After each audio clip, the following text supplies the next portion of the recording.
Hey, hello everyone. Trust you all are having a good summer.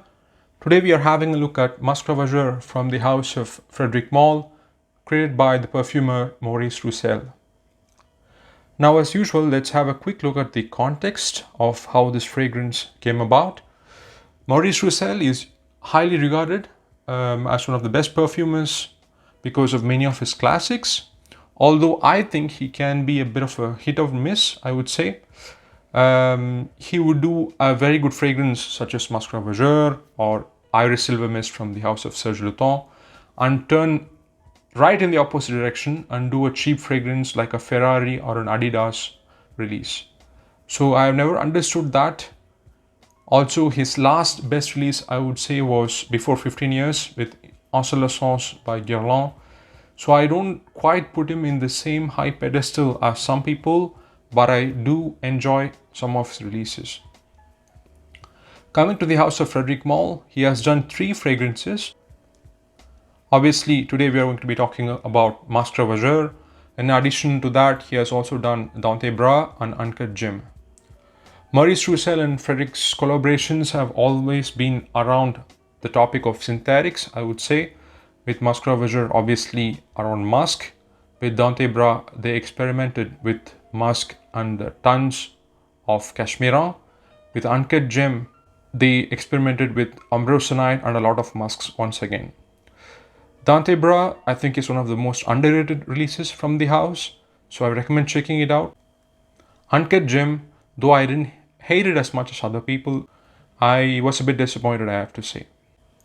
So with that, coming back to Musc Ravageur, this was one of the debut launch fragrances from the initial lineup of Frederic Malle in the year 2000.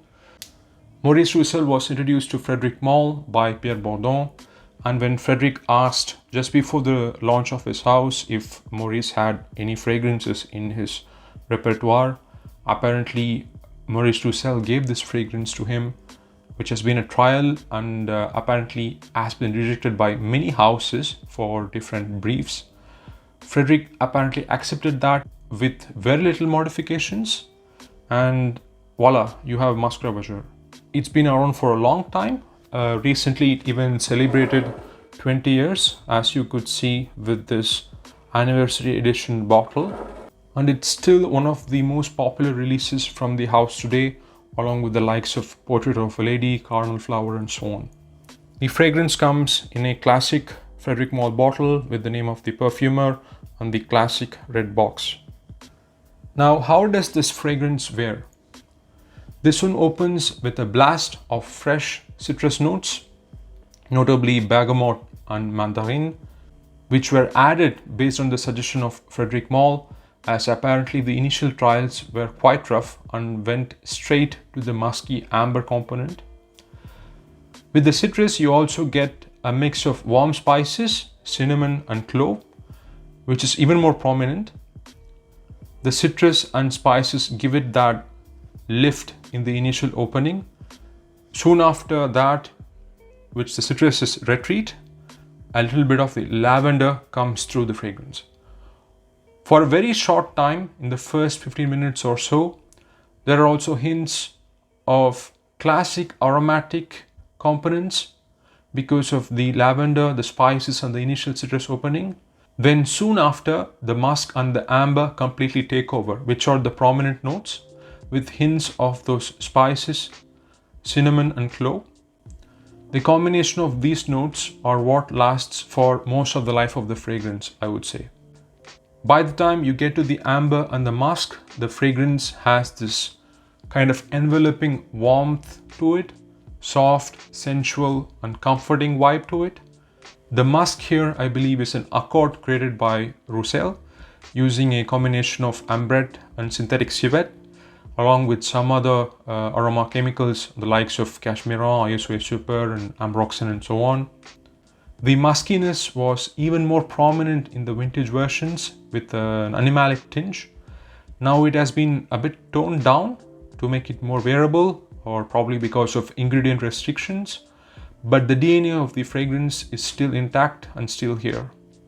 The muskiness in here has this hazy, warm skin kind of a thing going on, and a little dirty without being too vulgar. It has this feline quality to it, like a cat. It has a bit of a purr, growl to it, that funky, furry, kinky quality as well. It's almost like something has come alive on your skin, which is the quality that I think really makes this fragrance as interesting as it is today. It also is what I think differentiates it from the other amber orientals that are in the market. The amber in here is also of the softer kind, little powdery and creamy, with more vanilla than benzoin or labdanum, I would say. This has a bit of that eggy, custardy feel to it, especially with that tonka bean in the base. This musk and amber can sometimes come across a bit gourmand with the spices like cinnamon, almost like a cinnamon between a woman's breasts, if you would like to imagine that. It can also sometimes come across like, used bed sheets or clothes. Some have even said that it reminds them of diapers, with some urinal quality and all that, but I don't get any of those. Now coming to the far dry down, the musky amber with those spices, cinnamon and clove, turn a little more powdery and creamy with the sandalwood and gaiac wood in the base. This soft, spicy, musky, ambery woodiness is what remains till the scent finishes on your skin, basically. Now, this fragrance has been dubbed as very sexual, provocative, sex in a bottle, man killer, panty dropper, and all those hype terms. I myself think that it has more of a classy, sensual, suggestive, and implied sexual quality to it. A little like a peek behind the curtain, let's say. And by that I mean without being overtly sexual, the likes of Musk Kublai Khan or Kouros or many other animalic musky fragrances. I think this is a quality that I admire about this fragrance, and actually I prefer this over those overly animalic musky fragrances, if I have to be honest with you. I think it was more controversial when it came out, the time of 2000, because that's when the more easy to wear self-service kind of supermarket fragrances took off.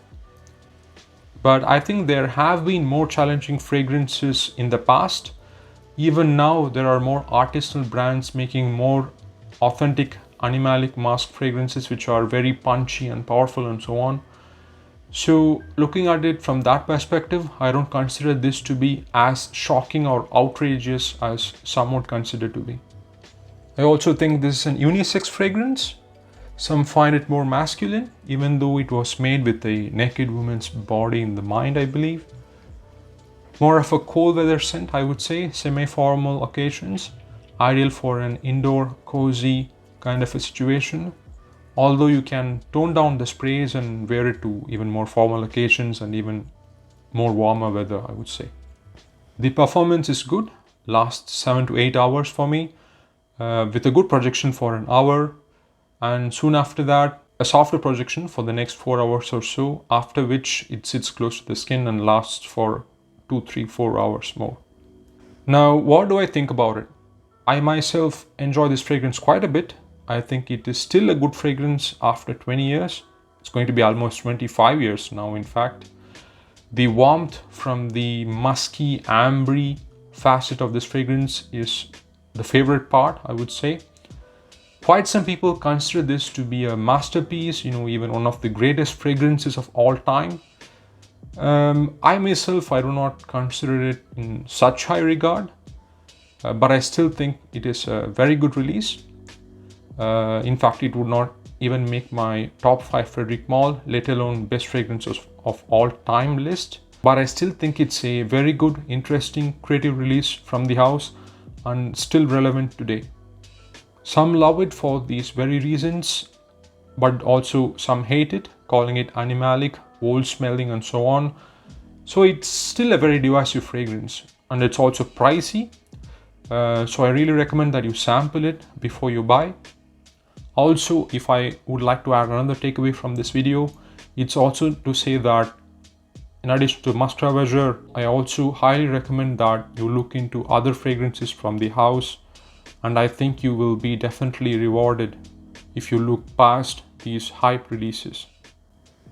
But anyway, there you go, a smooth, spicy, musky, ambery, sensual fragrance to warm you up like a second skin, and that is Musc Ravageur from the house of Frederic Malle. Hope you enjoyed it. Take care, and I'll see you with another video. Goodbye.